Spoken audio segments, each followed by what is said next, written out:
Bienvenidos a El Debate.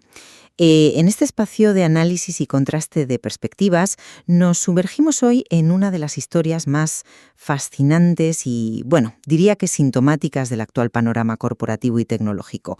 Una historia que combina el frío cálculo financiero de Silicon Valley con un profundo y clarificador drama humano. Hablamos del caso de Naoko Takeda.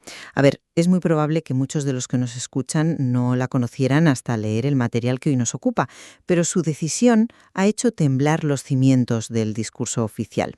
Naoko es una científica de datos, una data scientist, que trabajaba en Block. Para ponernos en contexto, Block es la gran empresa tecnológica fundada por Jack Dorsey, el creador de Twitter. Hace muy poco, Dorsey ejecutó uno de los recortes de plantilla más salvajes que hemos presenciado en el sector. Mandó a 4.000 personas a la calle de un plumazo. Estamos hablando de fulminar al 40% de su fuerza laboral. Una barbaridad a nivel organizativo, desde luego. Absolutamente. Y la justificación oficial de Dorsey en su carta a los accionistas fue, cómo no, la inteligencia artificial. Su argumento era que las nuevas herramientas de IA han cambiado fundamentalmente lo que significa construir y dirigir una empresa. Pero fíjate, aquí es donde la historia da un giro extraordinario y nos atrapa. A Naoko no la despidieron. Al contrario, a ella la llamaron a un despacho, le pidieron que se quedara y le pusieron sobre la mesa un aumento de sueldo del 75%, que con los bonus pactados llegaba a un asombroso 90%. Le ofrecieron, literalmente, casi duplicar su salario mientras sus compañeros vaciaban las taquillas. Y ella dijo que no. Lo rechazó públicamente afirmando, y cito textualmente: «Prefiero ver a mis compañeros conservar sus empleos que beneficiarme personalmente de su trauma». Añadió que ver a su empresa descartar a la mitad de sus compañeros para duplicarle el sueldo a ella no era un honor, sino algo vergonzoso y deshumanizante. Y esto nos trae directamente a nuestra gran pregunta central de hoy. A la vista de los datos y del comportamiento de estas corporaciones, ¿estamos ante una verdadera y profunda revolución tecnológica impulsada por la IA que reestructura las bases del tejido empresarial?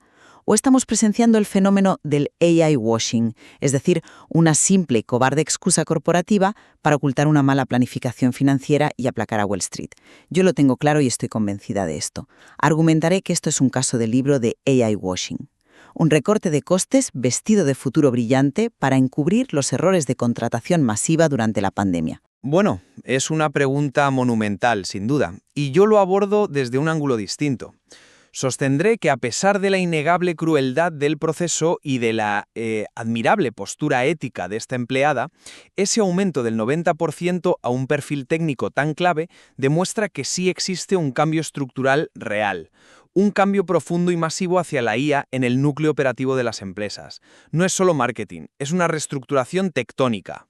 Bueno, para sentar las bases de mi posición, quiero que nos fijemos en la pura evidencia empírica y en las flagrantes contradicciones de los propios protagonistas. La inteligencia artificial está siendo utilizada como una conveniente cortina de humo. Jack Dorsey justificó esta masacre laboral apelando a un cambio de paradigma tecnológico, de acuerdo. Pero ojo con esto, él mismo admitió en Twitter poco antes que simplemente habían sobrecontratado durante el COVID. Esto es hipocresía corporativa en su máxima expresión. Y no me baso solo en un tuit. El material recoge las declaraciones de Aaron Zamost, que fue director de comunicaciones de la propia Block durante 5 años. En una entrevista con el New York Times, Zamost afirma sin rodeos que estos despidos masivos buscan, ante todo, demostrar credenciales de IA a los inversores. Las empresas quieren colgarse la medalla de la innovación porque eso infla el precio de sus acciones. Y la prueba del algodón es analizar a quienes han despedido realmente en Block. Los roles eliminados de raíz fueron los equipos de políticas públicas y los departamentos enteros de diversidad e inclusión. A ver, esos no son trabajos que un modelo de lenguaje haya automatizado mágicamente de la noche a la mañana, ¿sabes? Claro. Esto no es la IA reemplazando al humano. Lo que estamos viendo no es una transición tecnológica, es una transferencia de culpa. El algoritmo es el chivo expiatorio perfecto para que el CEO moderno no tenga que dar la cara y admitir errores de cálculo en una llamada de resultados con analistas financieros. Siento disentir, pero esa explicación no me convence del todo. Permíteme ofrecerte otra perspectiva. Las motivaciones de la junta directiva pueden ser cínicas, totalmente de acuerdo. Incluso te compro que hay un oportunismo a corto plazo para cuadrar las cuentas frente a Wall Street. Pero el giro tecnológico subyacente es innegable y sumamente real.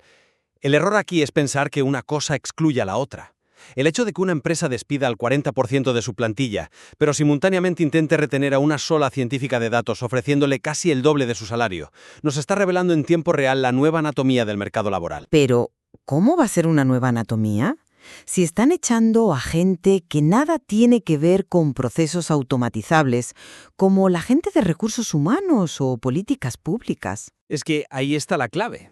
No es un simple recorte de gastos tradicional. En un recorte clásico, para sobrevivir a un mal trimestre, pues congelas salarios, recortas bonus a todo el mundo y reduces la plantilla de forma lineal, digamos un 10% en todos los departamentos. Aquí estamos viendo algo mucho más profundo, una brutal reasignación de capital. Básicamente, le están quitando el presupuesto a cientos de roles que ahora consideran periféricos para pagarle un auténtico banquete a quien maneja y diseña la máquina.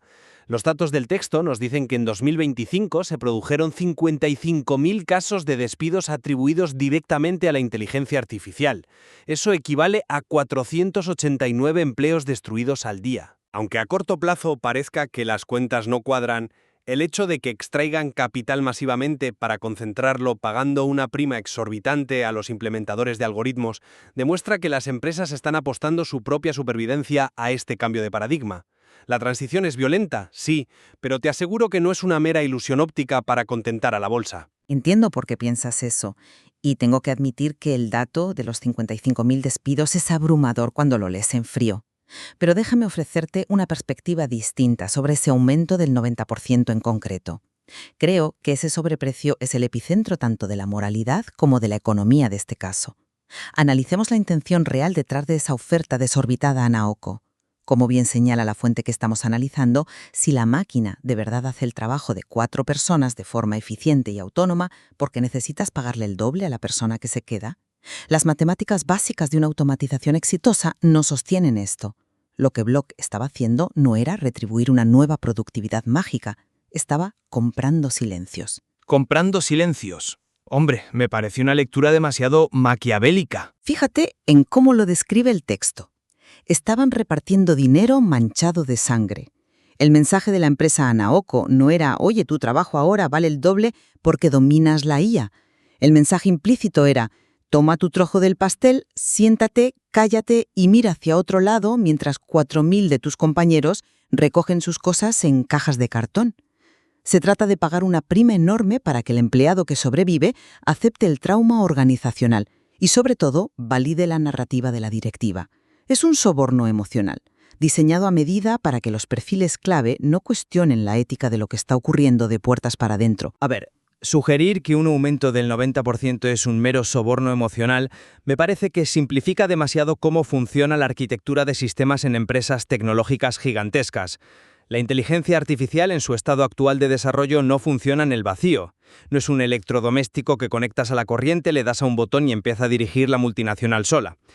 Requiere de arquitectos de datos brillantes, de perfiles hipercríticos como el de Naoko, para diseñar, auditar y mantener los algoritmos que permitirán precisamente operar con esa plantilla un 40% más pequeña. Ya, pero de nuevo le están doblando el sueldo en el mismo momento en que echan a miles.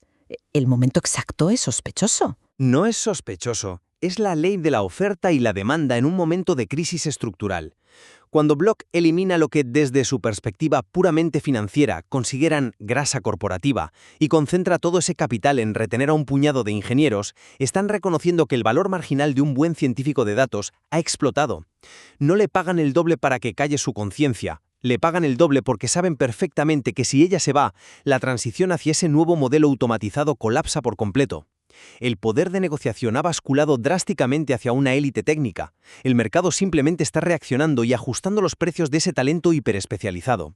Si se tratara solo de tapar bocas, habrían repartido bonus discretos, no un aumento estructural del 90% en la nómina. Vale, aceptemos por un momento tu premisa. Aceptemos que Naoko es una pieza absolutamente indispensable para sostener esa nueva infraestructura automatizada y que no es un soborno. Si de verdad estas empresas están apostando su supervivencia a la IA y funciona tan bien como dicen, ¿cómo explicas los datos de viabilidad que tenemos sobre la mesa? Porque aquí es donde tu teoría choca frontalmente contra un muro de realidad empírica. A ver, ilumíname con esos datos. El material introduce un estudio reciente y demoledor del MIT y la Universidad de Oxford. Y la conclusión es escalofriante. El 95% de las empresas que están invirtiendo en inteligencia artificial no obtienen ningún retorno de esa inversión. Cero. Nada. Estamos hablando de corporaciones despidiendo a miles y miles de personas basándose en una tecnología que, estadísticamente, no les está haciendo manar dinero ni ser más productivos en la inmensa mayoría de los casos. ¿Cómo justificas una reestructuración tectónica, como tú la llamas, basándote en una herramienta que fracasa el 95% de las veces a la hora de dar beneficios? Ese es un argumento muy sólido, y te reconozco que cuando vi la cifra del MIT me hizo pausar la lectura. Acepto el dato con total humildad intelectual. Es un hecho empírico que el retorno de inversión inicial es cercano a cero en este momento. ¿Pero has considerado la historia económica de las tecnologías de propósito general? ¿A qué te refieres exactamente con tecnologías de propósito general en este contexto? Me refiero a innovaciones históricas como la electricidad, el motor de vapor o más recientemente Internet. Son tecnologías que no solo mejoran un pequeño proceso aislado, sino que obligan a rediseñar absolutamente todo en la sociedad y en la empresa. Le doy la vuelta a tu argumento del MIT. El hecho mismo de que el 95% de las empresas no obtengan retorno aún, pero a pesar de ello sigan reestructurándose agresivamente y asumiendo los inmensos costes reputacionales e indemnizatorios de despedir al 40% de su plantilla, nos demuestra el nivel de pánico y la convicción profunda que hay en el mercado. No actúan así por simple cosmética, actúan así porque perciben una carrera armamentística existencial. Pero comparar a ChatGPT o a los modelos predictivos actuales con la invención de la electricidad me parece un salto mortal bastante arriesgado, ¿no crees? No lo es tanto si miras cómo reaccionaron las empresas en su momento. Cuando llegó la electrificación a las fábricas a principios del siglo XX, los retornos de inversión iniciales fueron desastrosos durante años, cero rentabilidad. ¿Por qué? Porque intentaban poner motores eléctricos en fábricas diseñadas para máquinas de vapor. Hasta que no tiraron las fábricas abajo y rediseñaron los procesos desde cero, no vieron los beneficios. Con la IA pasa igual. Si esto fuera solo una excusa temporal para tapar un mal trimestre, las empresas harían despidos selectivos, reducirían el presupuesto de marketing y ya está. Pero no desarmarían por completo su estructura organizativa fundacional, eliminando departamentos enteros de golpe. El AI washing existe, por supuesto, hay oportunismo, pero utilizar el oportunismo de algunos para negar la transformación estructural es como decir que porque hubo una burbuja.com en el año 2000 llena de empresas vendehumos, Internet en realidad no iba a cambiar la economía mundial. Fíjate, la mención a la burbuja de las .com me viene perfecta para introducir el siguiente golpe de realidad que nos da el texto. Porque si los datos del MIT no fueran suficientes para dudar de esta supuesta revolución inminente, tenemos la admisión pública del mismísimo Sam Altman, el CEO de OpenAI. Estamos hablando del arquitecto principal de toda esta revolución, el mayor vendedor de palas en esta fiebre del oro. Y él mismo reconoce públicamente que existe el AI washing, admitiendo que las empresas están culpando a la IA de despidos que habrían ejecutado de todos modos por otras razones financieras. Ya, es cierto. Cuando el propio traficante de armas te dice que la guerra es una farsa, la narrativa del cambio estructural indispensable se cae a pedazos. Es evidente que culpar a un algoritmo sin rostro es música celestial para Wall Street. Es 1000 veces más fácil y además sube el valor de tu acción decir en una rueda de prensa «La IA nos obliga a evolucionar hacia el futuro» que sentarse ante los inversores, agachar la cabeza y confesar «Hemos planificado pésimamente, los aranceles nos están hundiendo y tenemos que despedir masivamente para salvar nuestro puesto y el trimestre». Ignorar la admisión explícita de Sam Altman sería necio por mi parte, totalmente. Él mismo se da cuenta de que su producto se está usando como excusa para hacer limpieza general. Pero vuelvo a insistir en que el oportunismo no anula la tendencia macro. Muchas de esas empresas, impulsadas por el pánico que genera ver a competidores automatizando procesos, están dando saltos al vacío. Saben que el retorno es cero hoy, pero temen que si no empiezan a integrar esos sistemas y a contratar a las Naokos del mundo a precio de oro, en 5 años estarán fuera del mercado. Y ahí, justo ahí, es donde no me convence tu línea de razonamiento. Porque al centrar todo en el pánico del mercado y en la eficiencia a 10 años vista, invisibiliza por completo el coste ético actual y la pérdida de la dignidad humana frente a la pura lógica del Excel corporativo. Y creo honestamente que este es el punto más trascendental y hermoso de todo el debate que plantea el artículo. La narrativa que defiendes asume implícitamente la inevitabilidad de esta masacre laboral. Casi parece que justifica que los seres humanos se conviertan en daños colaterales, en simples virutas de una supuesta modernización tecnológica inevitable. Pero la acción de Naoko Takeda expone de forma brillante la absoluta deshumanización de este modelo mental originario de Silicon Valley, donde se da por sentado que todo y todos tienen un precio en el mercado. Desde luego, la dimensión humana de su acto es innegable. Es que, como concluye magistralmente la fuente, la inteligencia artificial actual puede escribir código, puede analizar conjuntos de datos inmensos en microsegundos, puede incluso generarte informes bursátiles perfectos para contentar a esos inversores. Pero hay algo que un algoritmo jamás podrá hacer. No puede mirar a los directivos de una corporación a los ojos y decirles «No, esto que estáis haciendo está mal, no me compréis». Al negarse a ser cómplice, al negarse a fingir que esos miles de dólares extra en su nómina no estaban manchados por el trauma reciente de sus compañeros, Naoko demuestra que el coraje y la integridad son y seguirán siendo insustituibles. Con su negativa, ella denuncia un sistema donde la lealtad se ha convertido en una transacción puramente mercantil y donde usar a una máquina como excusa exime a los líderes humanos de dar la cara y asumir su responsabilidad moral por destruir vidas. Y admirable valor ético de la decisión de Naoko. Su posición es un faro de integridad en un mundo empresarial que a menudo carece de ella.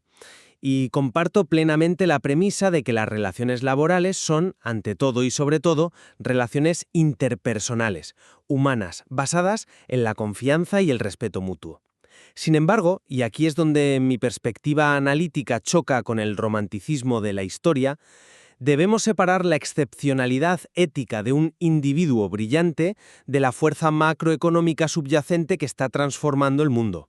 Fíjate en una contradicción fascinante que hay en el propio texto que estamos analizando. A ver, cuéntame. Hoja de cálculo. Esa petición del autor, aunque profundamente humanista, es en realidad una admisión tácita de la tragedia estructural que yo estoy defendiendo hoy aquí. Que los despidos masivos van a seguir ocurriendo. El impacto de esta transición tecnológica es un tsunami imparable. El autor ya no pide que no despidan, pide que despidan con empatía. El coraje de Naoko es tan excepcional y nos impacta tanto precisamente porque va a contracorriente de una fuerza de mercado que es abrumadora. Que ella tenga una ética intachable y haya dicho no invalida el hecho de que el paradigma productivo de las empresas tecnológicas ha cruzado un punto de no retorno. Los líderes corporativos están eligiendo la supervivencia de sus empresas en el largo plazo. Y, lamentablemente, la historia económica de la innovación nos enseña que esas transiciones siempre, sin excepción, han generado profundos traumas laborales a corto plazo. Entonces, a la luz de todo lo que hemos puesto hoy sobre la mesa y tras desgranar el material, creo que mi posición inicial no solo se mantiene, sino que sale reforzada por las evidencias empíricas. Hemos visto cómo la propia cúpula directiva de Block admitió públicamente sus graves problemas de sobrecontratación durante la locura de la pandemia. Hemos escuchado a exdirectores de comunicaciones de primer nivel confirmar que las empresas buscan desesperadamente colgarse medallas de innovación ante unos accionistas sedientos de novedades. Y sobre todo, tenemos datos de las instituciones académicas más prestigiosas del mundo, como el MIT y Oxford, demostrando que la rentabilidad real de esta tecnología es a día de hoy un auténtico espejismo para el 95% de los inversores. Sumado a las confesiones de figuras como Sam Altman, la conclusión que se impone de forma natural es que el gran y grandilocuente discurso de la revolución de la IA se está utilizando predominantemente como un escudo corporativo inmensamente cobarde. Es el velo perfecto para justificar purgas financieras masivas, camuflando la incompetencia directiva y los errores garrafales de cálculo, bajo el aura intocable y futurista de la innovación. El AI washing que vimos en Blockchain no es una anécdota aislada o un mal uso de las relaciones públicas, es la estrategia corporativa principal de nuestro tiempo. Es, como decíamos, la gran transferencia de culpa. Esto las sombras del panorama. El cinismo corporativo existe y el oportunismo del AI washing es real. Como dije antes, ignorar la admisión explícita de la cabeza de OpenAI sería negar la evidencia. Sin embargo, la drástica reasignación de capital que evidencia esta historia concreta, esa disposición a destinar cantidades ingentes de dinero para retener a los arquitectos de este nuevo modelo, como intentaron hacer desesperadamente con Naoko ofreciéndole casi el doble de sueldo en medio de una masacre laboral, evidencia una reestructuración interna que es genuina y tectónica. El mercado está sacrificando activamente roles que antes consideraba vitales y ahora ve como periféricos para financiar a toda costa un futuro automatizado. Las corporaciones no están desmantelando sus estructuras a este nivel de profundidad solo por una campaña de marketing de un trimestre. Lo están haciendo porque, independientemente de que los retornos del MIT ahora mismo sean cero, creen firmemente que la única forma de sobrevivir a la próxima década es dinamitar sus cimientos actuales y reconstruirlos alrededor de la inteligencia artificial. Puede que sea una apuesta a ciegas, pero es una apuesta estructural real. Totalmente. Son dos visiones de una misma realidad que choca a una velocidad de vértigo. Pero en cualquier caso, creo que después de este intercambio, ambos coincidimos plenamente en una cosa: el inmenso valor de la lección humana que nos deja Naoko Takeda. En una era de incertidumbre brutal, donde los despidos se anuncian por correo electrónico y las justificaciones suenan a ciencia ficción barata, su firme negativa nos recuerda la importancia de la dignidad humana, nos recuerda el poder inquebrantable de saber decir no cuando todo el sistema te empuja a decir sí.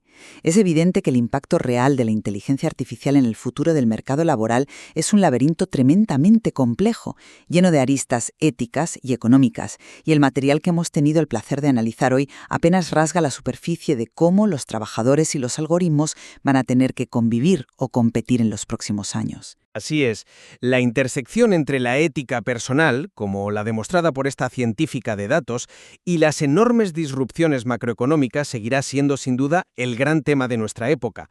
Hay muchísimo más que explorar en este texto y en la realidad sobre las implicaciones reales de esta tecnología en nuestro día a día. Nos queda mucho por debatir. Exactamente. Por eso, en este espacio, fieles a nuestra costumbre, hoy no declararemos vencedores ni impondremos conclusiones definitivas. Nos despedimos dejando la reflexión final en manos de quienes nos escuchan, invitándolos a sacar sus propias conclusiones sobre la gran pregunta que subyace en el fondo de toda esta historia corporativa. Cuando la máquina pase por encima de tus principios, ¿a qué precio venderás tú tu silencio? Gracias por acompañarnos en El Debate.